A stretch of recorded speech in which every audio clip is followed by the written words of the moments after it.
बेटा, क्या आप मेरी थोड़ी मदद करोगे? हाँ जी अंकल, बताइए कैसी मदद।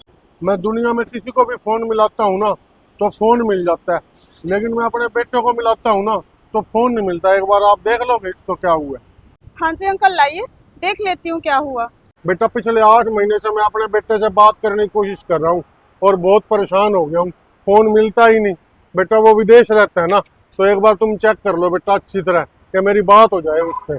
कोई बात नहीं अंकल, मैं चेक कर लेती हूँ।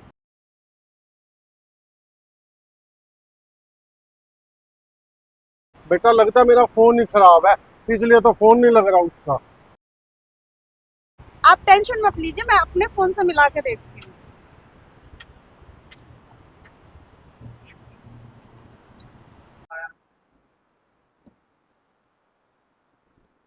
Hello hello. अंकल, यहाँ नेटवर्क नहीं आ रहे, मैं जरा साइड में जाके बात करके आती हूँ, आपको बताती हूँ। ठीक है बेटा, मैं तुम्हारी यही इंतजार करता हूँ।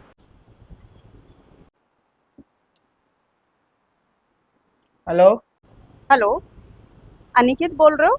जी, आप कौन? तुमको शर्म नहीं आती? यहाँ पर तुम्हारा बाप इतनी मेहनत कर रहा है, तुम्हारे लिए इतना परेशान है, और तुमने उसका नंबर ब्लॉक किया हुआ है। अरे मैं अपने पापा का नंबर चाहे ब्लॉक करूं चाहे कुछ भी करूं, आप होते कौन हो मेरे को बोलने वाले? अरे बेवकूफ, वो पिता है तुम्हारे, और वो पता है कितना परेशान हो रहे हैं तुम्हारे लिए। उनका नंबर अनब्लॉक करो और उनसे बात करो, वो बहुत ज्यादा परेशान है। यहाँ कितनी मेहनत कर रहे हैं बेचारे, तुमको पढ़ाया लिखाया, तुमको शर्म नहीं आई उनका नंबर ब्लॉक करते हुए? बुड्ढा सारा दिन मेरे को फोन कर करके परेशान करता रहता था।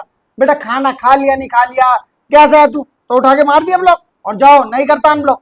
मैं यहाँ पे विदेश में काम करने आया हूँ, यहाँ पे फोन पे बात करने। जब तक जिंदा है तब तक कदर कर लो उनकी, फिर कोई नहीं होगा तुम्हें पूछने वाला। तरसोगे उनके प्यार के लिए। अरे हो मैडम, मेरे को ना ज्यादा शिक्षा देने की ना जरूरत नहीं है। मेरे को पता है कि मेरे पापा ने ना तुम्हारे को पट्टी पढ़ाई होगी। मेरे को ना फोन करने की जरूरत नहीं है, फोन करके परेशान मत करो मेरे को, ठीक है? काम कर रहा हूँ मैं। तुम्हारे लिए पता है कितना तड़प रहे हैं। अरे 8 महीने से बात नहीं हुई, वो सोच रहे हैं उनका फोन खराब है। अब उन्हें कौन बताए कि उनके बेटे ने उनका नंबर ब्लॉक किया हुआ है। वो तुम्हारे लिए इतना तड़प रहे हैं, और तुम वहाँ विलायत में बैठे हुए, तुम्हें कोई फिक्र ही नहीं है, कोई चिंता ही नहीं है, मतलब तुम्हें कोई परेशानी ही नहीं हो रही। जब तुम छोटे थे ना, तो तुम्हारे पिताजी तुम्हारी छोटी छोटी बातों की कितनी परवाह करते होंगे, और तुम्हें उनकी जरा भी फिक्र नहीं है, जरा भी परवाह नहीं है। कैसे इंसान हो तुम? अरे हो मैडम, मेरे को ना ज्यादा शिक्षा देने की ना जरूरत नहीं है। अपने ना काम से काम रखो। मैं तो अपना काम कर लूंगी, मैं तो फोन काट दूंगी, लेकिन एक बात याद रखना, जिस दिन तुम पिता बनोगे ना और तुम्हारी औलाद ऐसी निकलेगी, तब तुमको एहसास होगा। मैं तो भगवान से दुआ करूंगी कि तुमको भी ऐसी ही औलाद दे जैसे तुम हो। मैं तो दुआ करूंगी तुम्हारी औलाद तुमसे भी बदतर हो। जब वो तुम्हें घर से धक्के मार के निकालेगी ना, तब तुम्हें एहसास होगा कि तुमने अपने पिताजी के साथ किया क्या है। तुम्हारी उनसे भी बदतर जिंदगी होगी। वो तो कम से कम मेहनत करके खा रहे हैं, लेकिन तुम्हारी हालत ऐसी होगी ना, ना तुम घर के रहोगे और ना घाट के। अगर थोड़ी भी शर्म हो ना, ये फोन मैं तुम्हारे पिताजी के पास लेके जा रही हूँ, ठीक है ना? फोन मिलाओ और उनसे बात करो, उनसे माफी मांगो, समझ में आई? और एक बात याद रखना, जैसा करोगे ना वैसा ही भरोगे, जैसी करनी वैसी भरनी। ये लीजिए अंकल, अब आपका फोन ठीक हो गया है। अब आपके फोन से आपके बेटे को कॉल लग जाएगा। क्या सच में अब मेरी बेटे से मेरी बात हो पाएगी? अरे बेटा, मेरे बेटे का ही फोन आ गया।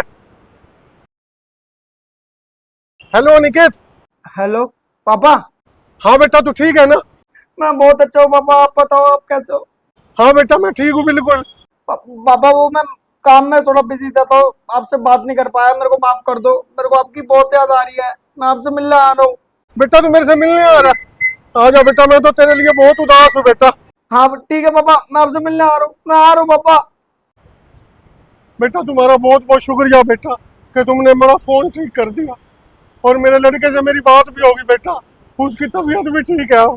मैं तो उसके बारे में पता नहीं कुछ कुछ गलत सोच रहा था कि मेरा फोन क्यों नहीं मिलता, लेकिन बेटा वो ठीक है और मेरे से मिलने भी आ रहा है। तुम्हारा बहुत बहुत शुक्रिया बेटा।